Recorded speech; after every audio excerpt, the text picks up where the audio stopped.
Thank you.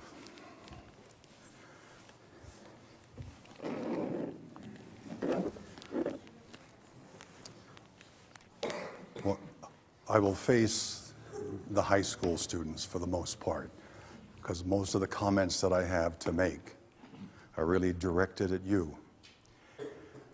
And I hope that you understand what I'm going to be saying. The topic didn't seem nearly so intimidating as it does at this moment, right now. Not the mousy kind of rat, but the rat like right now. Because it's a topic that is very precious to me, very close to me, and I've had the honor and the privilege of working in various parts of the world for different periods of time, dealing with production for the most part. Production is part of security. The economics of production is also part of security. I will not dwell very much on the economics of production. If you were you're listening to a plant pathologist. That's someone who deals with the diseases of plants, trying to circumvent the damage that those diseases, be they viruses, bacteria, fungi, mycoplasmas, whatever you have.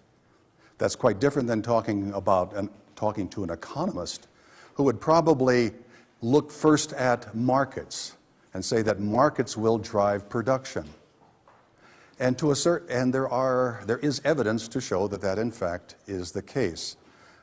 I'm not ignoring that importance, but I ask you to bear with me and we'll focus on the biology of some of the work.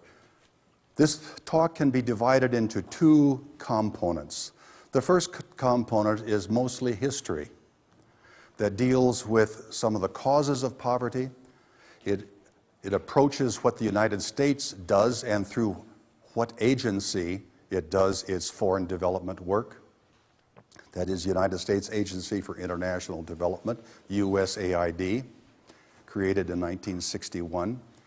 And then the second part of the talk will deal with some of the work that I have been involved with in Morocco, Sri Lanka, Rwanda, the Philippines, Kazakhstan, and the other stands with the exception of Turkmenistan, Nepal, and Ghana.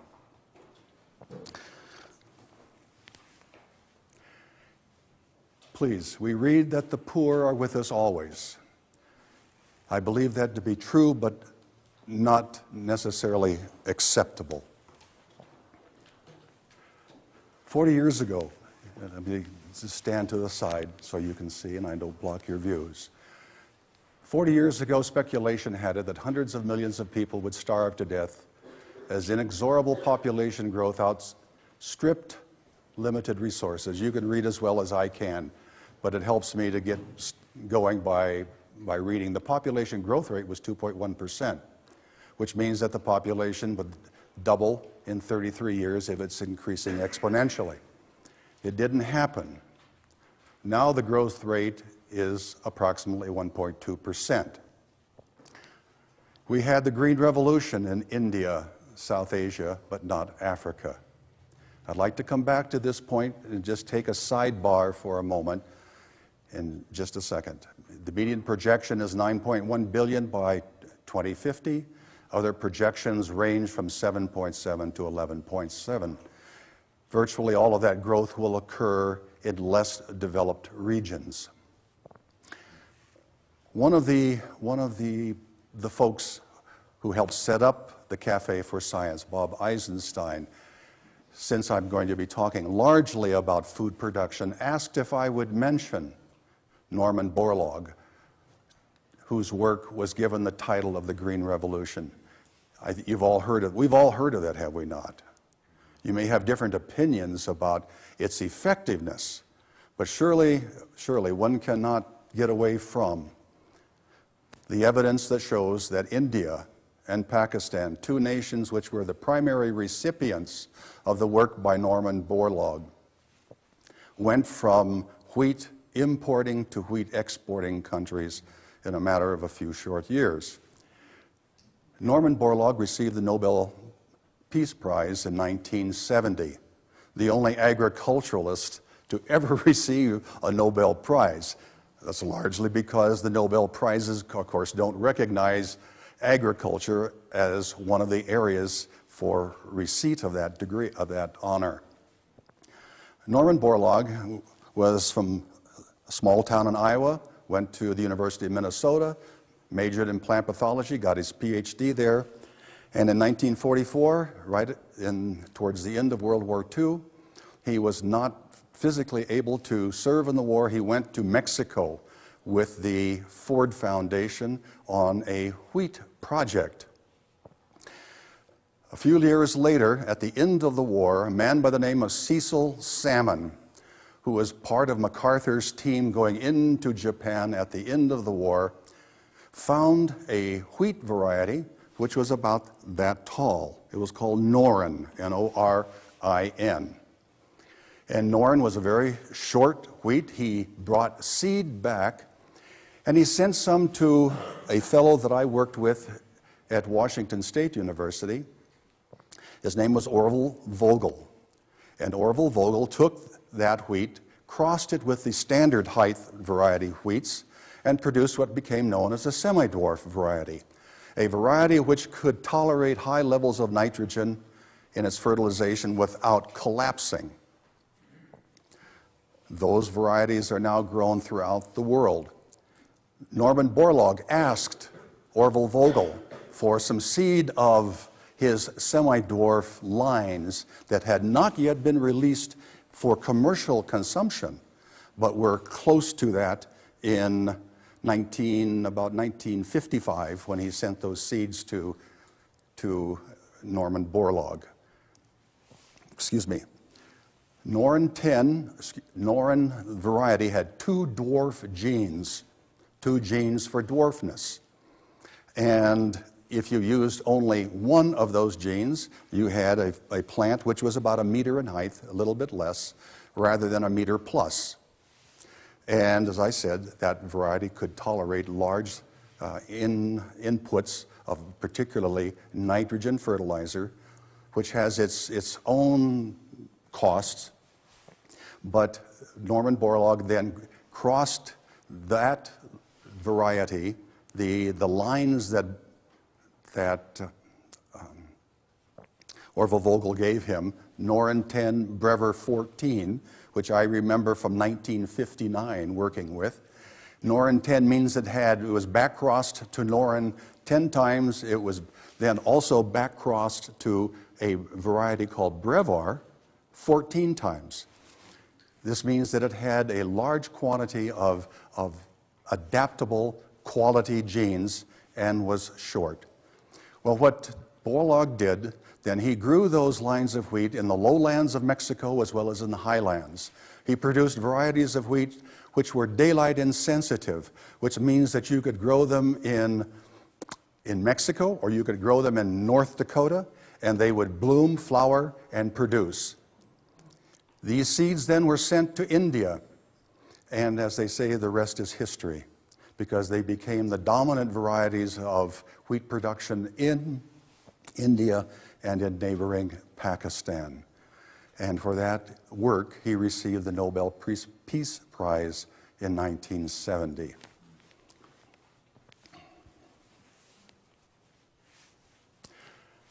From Scientific American, in 1981, there were 1.5 billion poor living on less than $1 a day.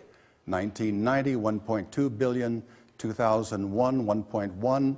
Is projected that the number of poor living on less than $1 a day will continue to drop, which is a goal, not necessarily an established fact. The causes of poverty are many, are complex. Some I could talk about, others I could mention, but I know only what I read. The soaring cost of energy, we're all aware of that as you look at gas prices even right now outside, leading in part to soaring prices of food and to riots, an increase in fertilizer cost. War and rumors of war, leading to political instability. Chad, Kenya, Sudan, you could mention You could mention some other countries right now, could you not? You know them as well as I do.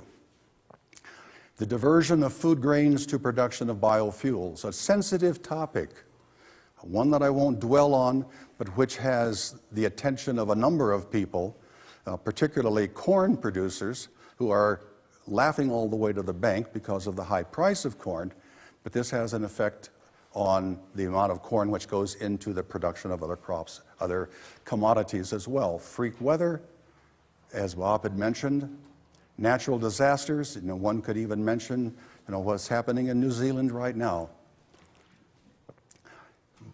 Disease exacerbated by poor nutrition, increased urbanization and few jobs with little money for food, speculation into commodities, accelerating rise in food prices, wheat futures at $8 to $10 a bushel in March of 2008, $24 a bushel in March 2008. It's not that high at this point. Corn at $14.35 a bushel. Inadequate production. This is the area where I have spent most of my time. Access to available food stocks, population growth in some countries, rising global demand for meat and grain, which means if you're feeding cattle, you're not feeding people, but people like meat. An incomplete discussion on ways to address poverty. You've heard of microloans. The Grameen Bank in Bangladesh comes to mind. The creator of the Grameen Bank won a Nobel Prize, not too many, in economics just a few years ago. Give cash, not food. The UN Food Program in Kenya, delivered via cell phones, especially effective where there are urban poor and food availability is not an issue. A key point where food availability is not an issue. Improve indigenous capacity to produce, okay, but how? And we'll look at a few points in that regard. Needed technologies are available. High yield seeds, fertilizers, irrigation, in some places, but not all by any means. But where does the financing come from? And perhaps you've heard of the Millennium Village Project in the United Nations. There has been a proposal that there be an alliance for a green revolution in Africa, which is being sponsored by the Gates and the Rockefeller Foundations. You can read through that. This is some gibberish, but it amounts to U.S. subsidies of 51 cents a gallon for ethanol. Said, for your information, the Energy Policy Act of 2005 mandates a minimum of 7.5 billion gallons of domestic renewable fuel production by 2012. Most of this will come from corn ethanol. And that information came from Scientific American, June 2008. Corn-based ethanol is a contentious issue. Professor Pimentel from Cornell University calculates that corn requires 29% more fossil energy than the fuel produced, switchgrass 45% more, and so on and so forth. The Economic Research Service in the United States Department of Agriculture says Pimentel uses old data and does not consider some of the byproducts that come from the ethanol conversion process. So the assumptions are key in this argument, and I will leave it at that and not go any further. The usual and the more recent. Foreign assistance with the United States Agency for International Development, international research institutes, the CIGAR centers, the Consultative Group for International Agricultural Research. There are 16 of those centers scattered around the world. We'll say a few things about transgenic crops, genetically modified crops, and then some volunteer efforts, the sorts of things that I'm involved with now, with local farmers through Windrock International and ACDI-VOCA, International Farmer-to-Farmer programs. Nobody's ever told me what ACDI-VOCA stands for. I've always made the assumption that it is, in fact, a legitimate organization. But I don't know what the acronym stands for. There was a organization of U.S. foreign assistance that took place in 1961 with the creation of USAID. And the USAID was charged with promoting economic growth, poverty alleviation, environmental sustainability, political pluralism, democracy. U.S. universities, particularly the land-grant universities. Do you know what a land-grant university is? Mexico State. Sir? New Mexico State. New Mexico State is a land-grant university. The Land Grant Act in 1864, signed by Abraham Lincoln, took, I don't recall, I think it's 30,000 acres that each state was given, and they could sell and use part of that land to finance the creation of colleges of agriculture and mechanics, the A&Ms. My first job was at Kansas State University. Some years ago, it was called Kansas A&M. Oklahoma State University was Oklahoma A&M. Name one school that still retains that moniker A&M. I'm sorry? Say it louder, please. Texas A&M. Texas Agricultural and Mechanics still uses that terminology to describe itself. But those colleges then were developed primarily to teach and to do research in the areas of agriculture and mechanics. Colleges of agriculture as sources of expertise to promote economic development in developing countries is where USAID went to get people to do work in other parts of the country and other parts of the world. Different disciplines could be found. If you wanted somebody who was a plant pathologist, an agronomist, an animal scientist, in dairy husbandry, in agricultural mechanics, you could find them in a single university, so it was quite easy for USAID to sign contracts with a single university and expect large, complex projects to be implemented. And this connection between USAID and U.S. land-grant institutions was particularly effective when institution building was the principal objective. Yes, ma'am. Did the Peace Corps get involved as a partner with USAID at all? Is the Peace Corps involved? It's a partner with USAID. Yes, yes it is. Yes it is, starting in 1963. And is probably one of the most effective agencies within the U.S. government on a number of different levels. But I was too old at the time to even apply. But there was a transition from universities to private companies like DAI, Development Alternatives Incorporated, Ronco, and there are a host of others that are along the Beltway in Washington, D.C., and are referred to by U.S. universities as the Beltway Bandits. And there was dissatisfaction, apparently, by administrations in progress towards economic stability in countries. Private companies presented themselves as more accountable than universities, and they are now the principal purveyors of U.S. economic development, having supplanted universities during the 1990s. If you look at work which is being done in agricultural development and in increasing food security in countries like Iraq and Afghanistan, you don't find American universities present there, but you do find DAI. So did the universities lose their expertise, or did they still? No. They lost their reputation because universities, if you're dealing with college professors, they're fairly independent, and if you give them a task to do, they're more likely to say, get out of my way and let me do it, and not be politically sensitive.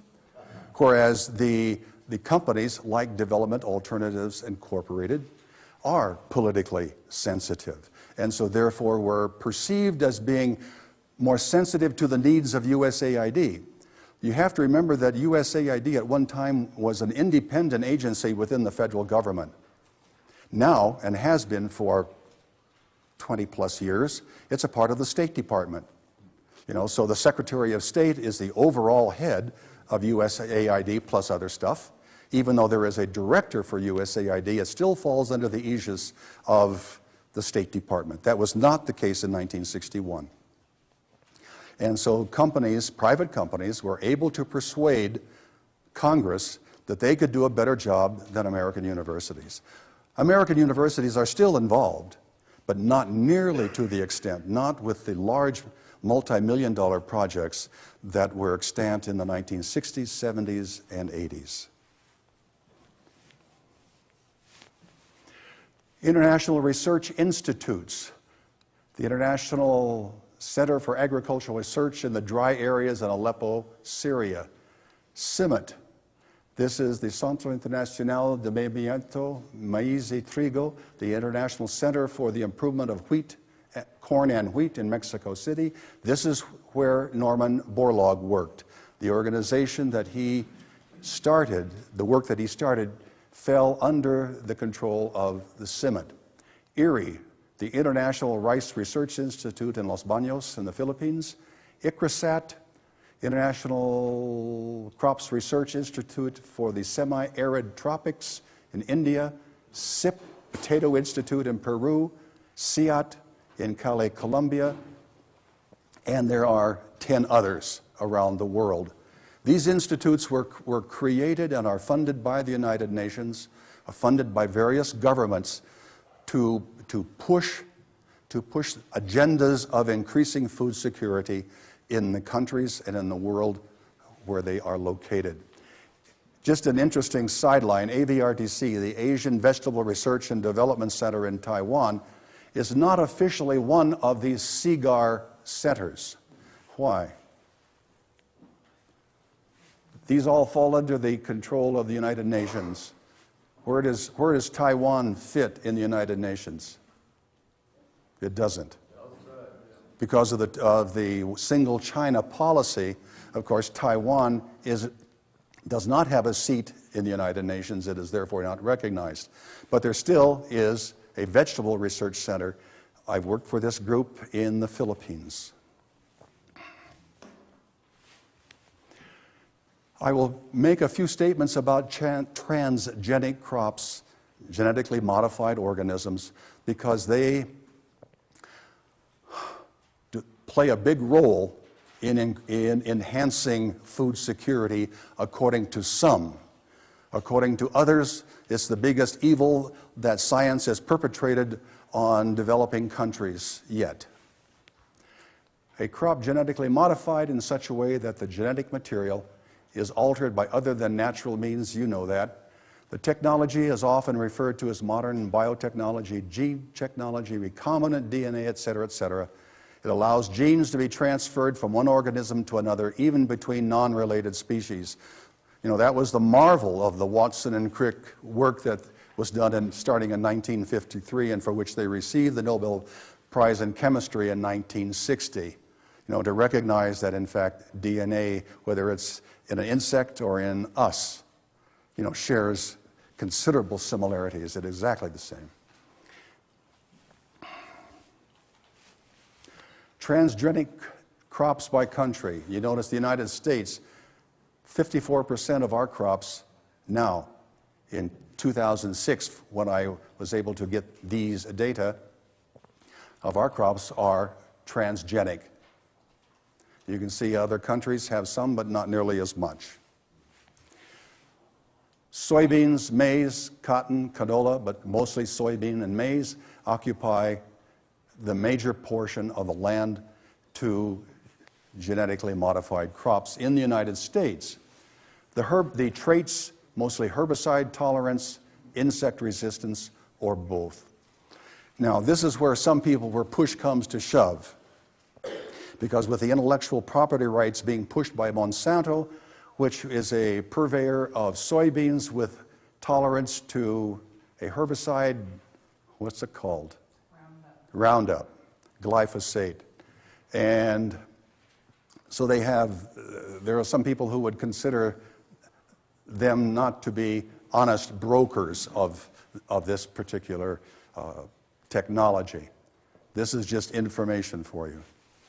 But you can see the increase from 1995 to 2006 for the total of 100 million hectares, with the industrial countries such as the United States and developing countries up to about 40 million hectares. So there is an increase. Whether we like it or not, it's happening. What has been created that is considered good? Golden rice, genes from daffodil and from a soil bacterium transferred into rice to produce beta-carotene, a precursor of vitamin A. And a lot of people in this world eat rice. Introduction of drought-tolerant genes from the resurrection plant, which has no use other than it has a gene or genes for drought tolerance, and putting those into maize. You try telling a West African individual that I'm sorry you can't grow the GMO, even though it can tolerate drought, and they will not be happy.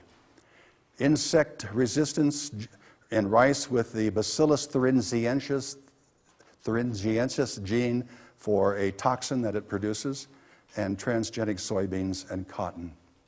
So what is the point of putting vitamin A in? Well, vitamin A can guard against childhood blindness, and which is a problem in part of the Philippines and in Southeast Asia, where a lot of rice is consumed. Flavor Saver tomato was a bust. I've forgotten the name of the company which was producing Flavor Saver tomato, but it was supposed to be a tomato that you could keep on the shelves for a period of time and that it would continue to stay there and be juicy and tasty. It didn't happen. There are some concerns such as allergenicity and transferring resistance to antibiotics from plants into humans. The antibiotics are sometimes used as a marker to determine the presence of the gene of interest in a target plant. If you're looking for tolerance to a plant disease, for example, you're not going to be able to test that until the plant is almost mature. And if you'd like to know some weeks beforehand whether or not those selections that you have made contain the gene of interest, the only way that you can do that is having some marker. They have found that having antibiotics, which they can then grow the young developing seedling in an artificial medium and put an antibiotic in there, and if the antibiotic is linked to the gene of interest, then it will be the plant that survives. Outcrossing, the movement of genes from the GMOs to related species. There are some reports that in fact that has occurred. There is concern that the genetic material not associated with a desired trait to be transferred but adjacent to it would also be transferred with unknown effects. The movement of DNA from one species to another is fairly specific, but you can't always be absolutely sure that you don't have a few extra nucleotides coming along and what those might mean to the plant and to the consumer. The possibility of GMOs to escape and introduce engineered genes into wild population. And then there is also the stability of engineered genes. Genes mutate, and in a species which reproduces very rapidly, then the rate of mutation is fairly high. So it's conceivable that engineered genes, although they may transfer a character which is quite useful into a domestic species, may not have any longer shelf life than genes move there naturally. Okay, that's the general part. May I stop there and ask if there are any questions? There being none, no. Please don't let me keep you from asking if you do have a question. Yes, sir. I have a question. Do you know of any efforts in Congress or push to roll back the ethanol mandates for the amount of ethanol production? I do not know. Okay. I do not know. My family and I went to Morocco in 1978. You notice that this map, just as a by the way, it shows the border here with this called the Western Sahara. Morocco considers this to be Moroccan territory. And as you might well expect, there is some contention over the local people who have been living there for hundreds of years, not necessarily wanting to show allegiance to the king of Morocco, just as an aside. Institution building. The Institute of Agronomy and Veterinary Medicine, where I spent 7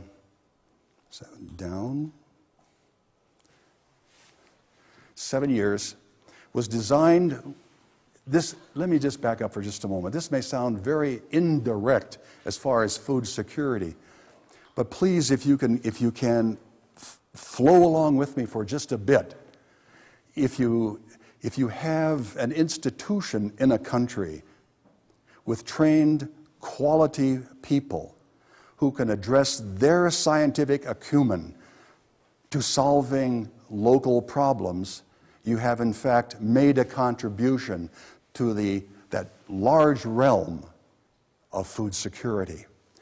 And so the University of Minnesota had a contract with United States Agency for International Development to train the faculty members from this institute to the master's and PhD levels.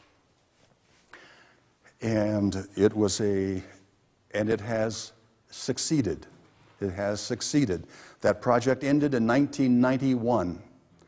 And if you coming there in 1978, what you saw, and my wife and I were there in October, November of 2010, and you see a considerable difference in the institution itself, as well as in what has been taking place in the country in its ability to produce. Some of the work that I was doing involved, as a plant pathologist, a disease on barley. We put out trials in 12 eco-zones, which was quite different from what had been done previously.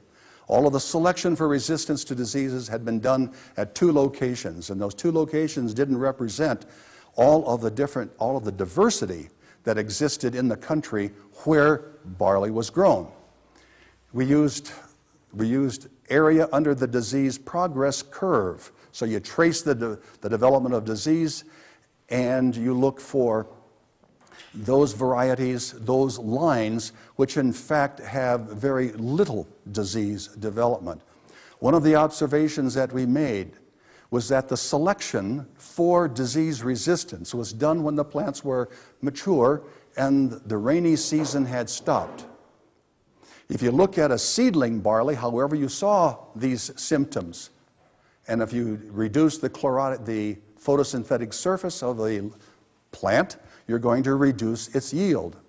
What we were able to show is that if they took their notes on distinguishing between resistance and susceptibility of a line, when the plant was quite young in its seedling stage, they would get a clearer, more accurate view of which lines from their crosses had resistance and which they could discard because they were susceptible.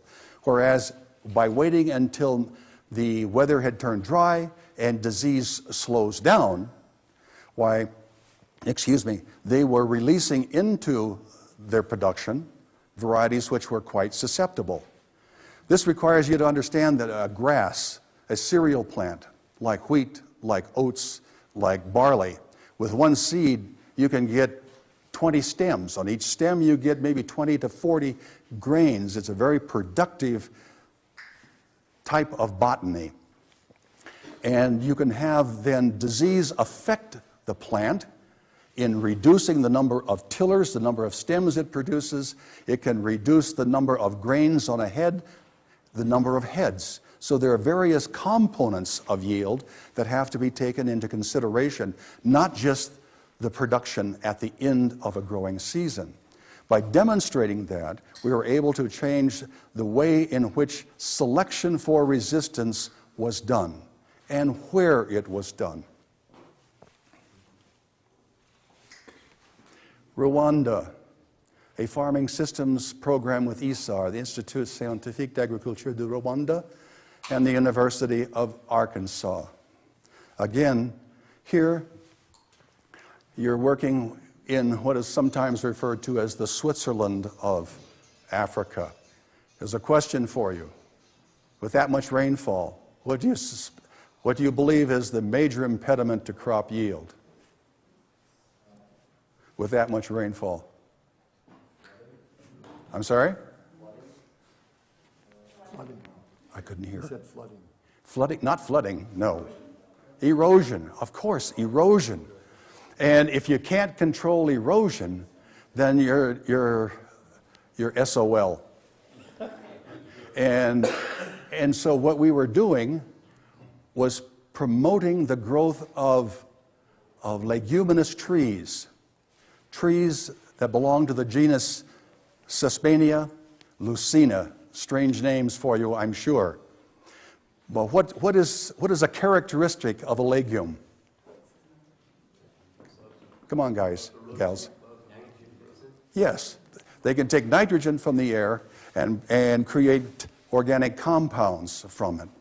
And as well, that those trees grow perhaps up to 3 meters in a year. You could take the stakes from them, and you could use those stakes to tie up the what they call the haricot volubile, the climbing beans. And so there were various values. What are those lines going across? And those lines are the trees. So they hold the soil. And they create a berm that does the same as if you used a long-handled hoe and pulled the soil down to create a terrace. This happens naturally. All the terrace construction was done by women. It was done by women with at least one baby on their back. I'm not exaggerating here. Whereas the men sat around drinking Primus beer, and that's not an exaggeration either. How often do the trees have to be replaced? Say, How often do the trees have to be replaced? In other words, what is its lifespan? maybe in 20 years, 25 years. So they have a very long period of time when they will be effective. When we're looking at a bean fly with soil pH and the yield, using response surface analysis, we see that as the pH can increase from very acid to still acid, but less so, that even with a high intensity of this particular insect pest, why yields can be improved. So the point being that with that bit of information, if you can add calcium carbonate, calcium hydroxide to your soils and increase soil pH, even if you do not have varieties which are resistant to the bean fly, you can still enjoy some yield. In Sri Lanka, this little country right here off the southern tip of India, we found that pesticide use among the chili growers is clustered, which makes random samples unreliable. Whoa, what does that have to do with food security? It may be a stretch, folks. It may be a stretch. But up until the time we were doing this work, why it was the common notion that pesticides were used voluminously among chili growers in parts of eastern Sri Lanka, where the liberation tigers of Tamil Eelam were active up until just a couple of years ago. And therefore, if you take random samples, as they were doing, then the results that they had on pesticide use were in fact not accurate. If you remember that they are clustered, then you can take a different sampling procedure. The Philippines, and here we're speaking mostly about central Luzon. Just a little bit of background. The Philippines has 2 growing seasons, during a hot wet and a hot dry season. During the hot dry season, crops which are high in vitamin A, vitamin C, like tomatoes, are grown. And everybody can grow them, and the price of the product is about 2 pesos a kilo. where 50 pesos equals $1. If you would like to grow them during what is called a hot, wet season, but you can't because hurricanes come through and there will be flooding as well as bacterial wilt. If you look at plants which have resistance to bacterial wilt or do not, you can see that there's a difference. Plants which are susceptible to flooding and those which have been grafted onto eggplant rootstocks, because eggplant has tolerance to flooding, that the plant can still survive a period of time and produce during that hot, wet season when the price can even get up to 40 pesos a kilo. The process is quite simple. Using a rubber sleeve, the scion, that is the top part, is inserted into one end, the rootstock into the other, and because of if the cambium touches, the cambium layer touches, then of course then new cells will form and the graft will become secure.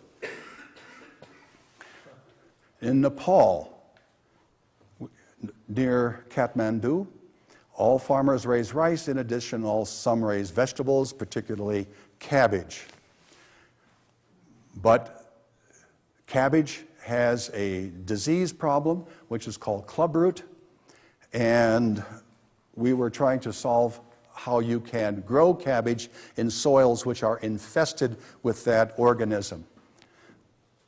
So we advised them to solarize their nursery bed, add lime, because lime in the organism, the fungus, a primitive type of fungus, likes acid soils. And if you can, like with a bean fly, increase soil pH, you can reduce the capacity of that organism to cause disease. These were data that were given to us back from farmers with whom we worked.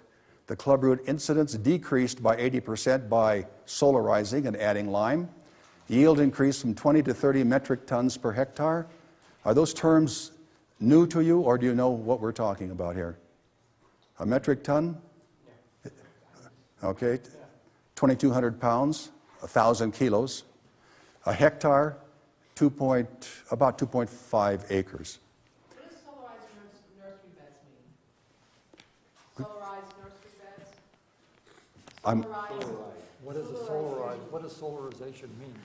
Oh, that means that you're heating the soil here by the sun under that plastic to approximately 50 degrees centigrade. And you leave that plastic on. Once you stick a thermometer in there, and once the temperature reaches that level, you leave that plastic on, and that kills the fungus spores. And so if they raise their seedlings, this is not a production field, this is for raising seedlings, then you could start the growing cycle with healthy seedlings in contrast to starting with diseased seedlings. Yes, ma'am? How often do you have to solarize? Every year or Yes. to protect against? Yes. But you see, you're talking about a very small area, and you're not talking about a large expenditure for plastic. And it can be used over again, as these growers did. So that's a small area, and that you can use those seedlings to plant. A larger area, that's correct. That's right. The objective is to start with healthy seedlings. If you don't start with healthy seedlings, then you're screwed from the get-go. Yeah. The volunteer efforts in Egypt. Here, I was there as a plant pathologist because the folks said we're losing production from plant diseases. And I, over 3 different years, looking at what they have, say this is not accurate. What you do have, however, are a disease problem, but not a parasitic disease. This happens to be caused by a calcium deficiency, and the purpling color on the undersides of the tomato leaf is indicative of phosphorus deficiency. So I guess part of the point I'm trying to make is that, yes, when you're coming, I have a certain level of expertise, but you're usually asked to respond to issues that are sometimes a puzzle. Then you'll take a look at the plant density. And here we're talking about production. And you see in this kind of rocky soil in Upper Egypt, which is close to Sudan, why the plants occupy only a small fraction of the space available. And they had plenty of water. So water is not an issue. Whereas if they could plant another row, they could increase the production market by at least a third. The calcium deficiency, what I found that growers were doing, they recognize that they have a problem with a calcium deficiency, and so even when the crop is almost ready for harvest, they apply calcium, which won't do diddly squat. It has to be there and worked into the soil and allowed to be active for some months before it can have an effect on reducing the blossom end rot. And you see guys spraying, just as a side, you see that there's no gloves, no mask, and he had no boots, he's barefooted. And this happens to be a disease called powdery mildew, which occurs on the undersides of the leaves. But they put on sprays whether they're needed or not. And the farmers in Egypt believe that they need to do that, whereas it is a waste of money and time. Volunteer efforts in Kazakhstan, Kyrgyzstan, Tajikistan, Uzbekistan, but not here.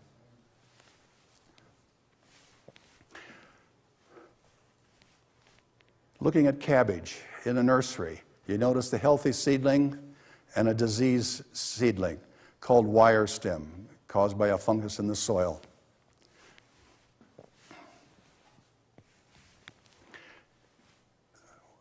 What I was suggesting is you make a nursery bed using solarization again, just as we did in Nepal. Cover with clear plastic, seal the edges, insert the thermometer, 5 centimeters, and allow the temperature, the sun, to heat the soil to about 50 degrees and keep it there for 2 weeks before removing and seeding the bed. And that worked.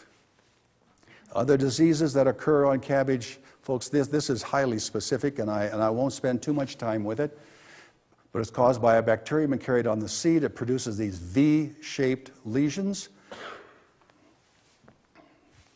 And what the farmers were doing, this happens to be in Kyrgyzstan, they were planting right down the center of the row, which seems to me to be not a very effective way of growing cabbage.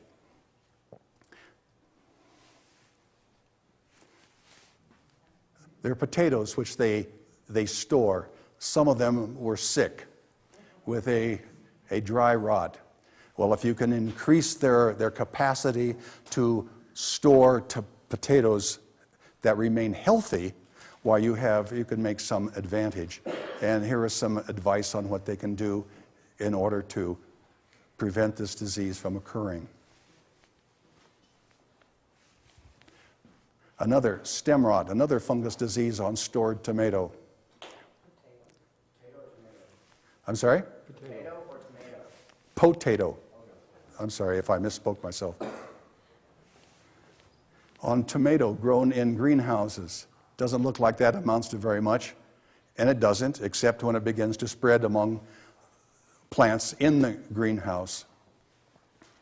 But if you can remove the infected plant material, I mean, I'm sure you've heard this said a number of times, this is not rocket science.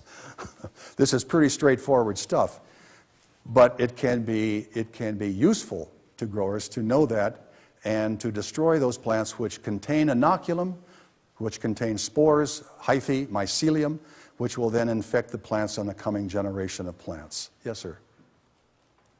When you have healthy seedlings, and you've been talking about getting a lot of healthy seedlings, does that help with the tomatoes or with everything? I mean, like almost across the board? Yes. You have to start with like really healthy everything? Amen, I say yes. Okay. Yes. Thank If you start with a sick plant, you're going to end up with a sick plant for the most part.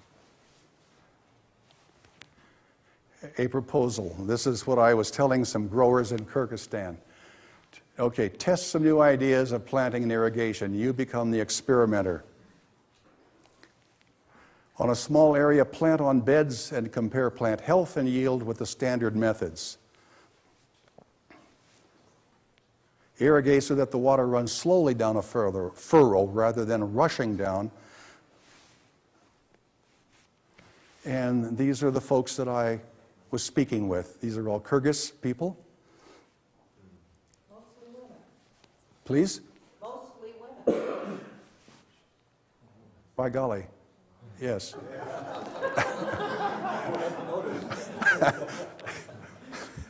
Thank you. Who made that observation?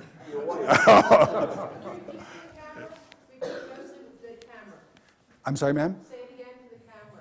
Mostly women. Say mostly women. We couldn't hear that. Mostly women. Mostly women. Mostly women. That was the scene out of the home where I was living along a beautiful lake called Lake Issyk, a long way from Bishkek. But some of those mountains went up to about 25,000 feet. I just put it in there. I thought, well, okay, that's kind of interesting to see. This was the gentleman and my translator, the owner and the translator, because I don't speak Russian. This was the madam. And yurts, which are in the hills above where I was working. And the family that lived in those yurts with their livestock. The interior, not too shabby, is it? And take a look at the design at the roof of the yurt, which then mimics the national flag in Kyrgyzstan. And life isn't all bad.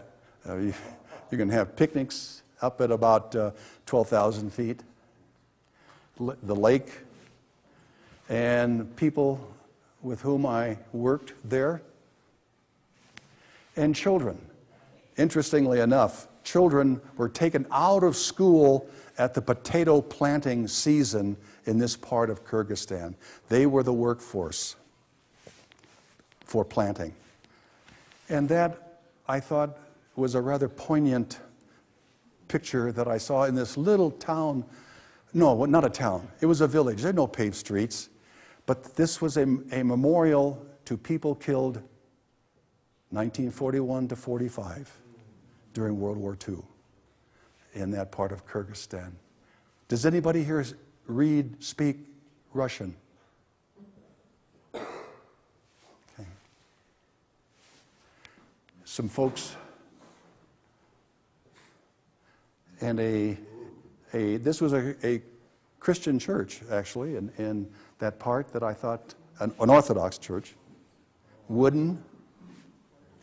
And I thank you very much for your attention, folks. And if you have questions, I'll try to answer.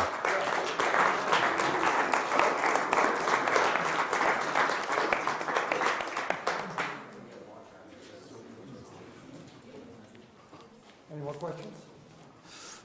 Yes, back. There's great efforts being done by volunteers to increase productivity and teach people. Is it being done at this age level, like, teenage age level in the schools there? So that a new generation of people are being raised that know better how to produce food? I would like to say yes. I would like to say yes. But do I know that? No, I don't know that.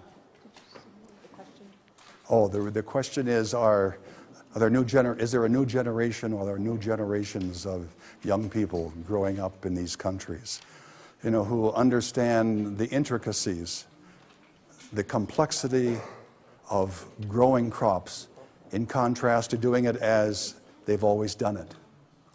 And my response was, I wish that were the case, but I can't document that.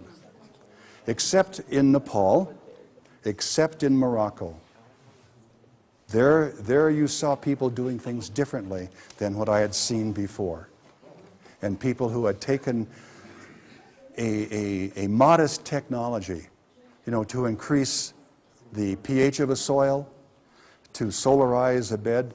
It doesn't take any inputs except the calcium, which is a natural compound. And that caught on.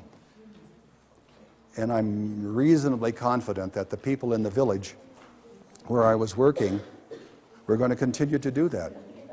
They're the ones who sent me the data on the increase in production.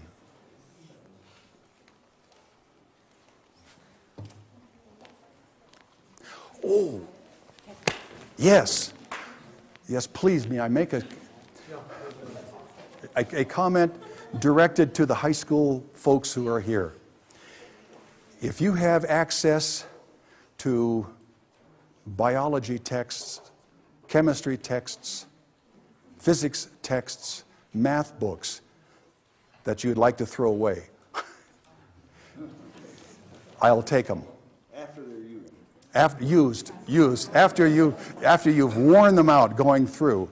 If your school has, please, please, please, there's a fellow who's a science teacher in the remote village of Bimbilla, northern Ghana, that Santa Fe Prep gave me 250 pounds of textbooks that over a period of months we were able to get to him by people, you know, carrying them to Accra, flying them to Tamale, and then on motorbike getting them the other 100 kilometers to Bimbilla.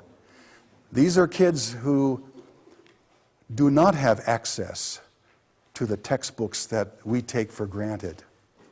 These are kids for whom a piece of a little notebook paper and a pen is a precious commodity. I don't mean to make it sound more than it is, but it's really real, folks. And so if your high school has books that are sitting, as Santa Fe Prep did, has some books sitting over in a corner someplace that are just not being used because they have new editions, we can get them someplace where they will have untold use.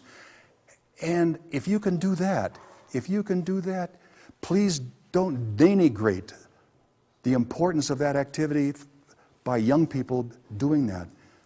Because that, in fact, if you can increase the scientific capabilities of young people, then you've started a ball rolling that has no end and no end in size. So please let me know that, and I will pick them up, and I will take them. Sir. Yes, ma'am. I'm Ellen Levy. I'm the Math and Science Coordinator for